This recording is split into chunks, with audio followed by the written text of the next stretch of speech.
ঋণের ফাঁদে না পড়ে আইএমএফ এর প্রাপ্ত অর্থের সঠিক ব্যবহার নিশ্চিতের তাগিদ দিয়েছেন অর্থনীতিবিদ ও আইসিবির চেয়ারম্যান অধ্যাপক আবু আহমেদ। রাজধানীতে আয়োজিত এক বিতর্ক প্রতিযোগিতায় প্রধান অতিথির বক্তব্যে তিনি কথা বলেন। এসবে বিগত সরকারের আমলে লুটপাটের মাধ্যমে দেশের অর্থনীতিকে ধ্বংস করা হয়েছে বলে মন্তব্য করেন ডিবেট ফর ডেমোক্রেসির চেয়ারম্যান হাসান আহমেদ চৌধুরী কিরণ। তরিক ইসলামের রিপোর্ট।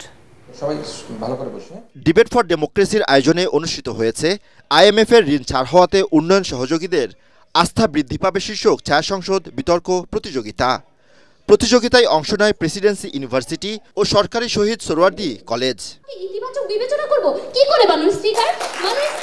এ সময় ডিবেট ফর ডেমোক্রেসির চেয়ারম্যান অভিযোগ করেন, বিগত সময়ে উন্নয়নের নামে ঋণ নিয়ে হাজার কোটি টাকা পাচার করা হয়েছে। ইউরোপ, আমেরিকা, কানাডা, সিঙ্গাপুর, দুবাইতে বাড়ি গাড়ি করে দেখছি আমরা এক শ্রেণীর ব্যবসায়ীরা, এক শ্রেণীর রাজনীতিবিদরা, এক শ্রেণীর আমলারা তারা একটা ত্রিমুখী নেক্সাস করে বাংলাদেশ থেকে হাজার হাজার কোটি টাকা বিদেশে পাচার করে তারা সম্পদ করছে, তারা ব্যবসা বাণিজ্য করছে, অথচ ওদিকে আমরা আইএমএফ ঋণের জর্জরিত হচ্ছি। সেই অবস্থায় বিগত সরকারের আমলে যে অবস্থা, সে অবস্থায় আমাদের ফিরে যেতে না হয় সেটি কিন্তু আমাদেরকে খেয়াল রাখতে হবে। আর অর্থনীতিবিদ অধ্যাপক আবু আহমেদ বলেন, শুধু ঋণ নেওয়া নয়, নিশ্চিত করতে হবে এই অর্থের সঠিক ব্যবহার।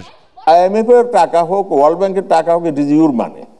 Taxpayer shall have to pay back this money. Taxpayer জনগণই তো তাদেরকে আবার শুদ্ধ ফেরত দিতে হবে।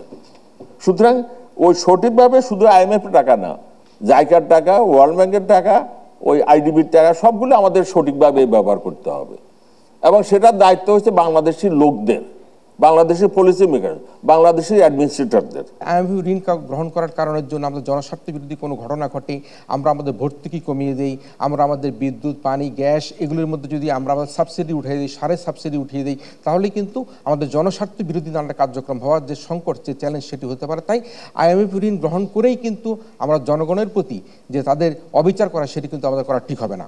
যুক্তি, তর্ক ও বিতর্ক শেষে সরকারি শহীদ সোহরাওয়ার্দী কলেজকে বিজয়ী হিসেবে ঘোষণা করা হয়। তরিক ইসলাম, এটিএন বাংলা, ঢাকা।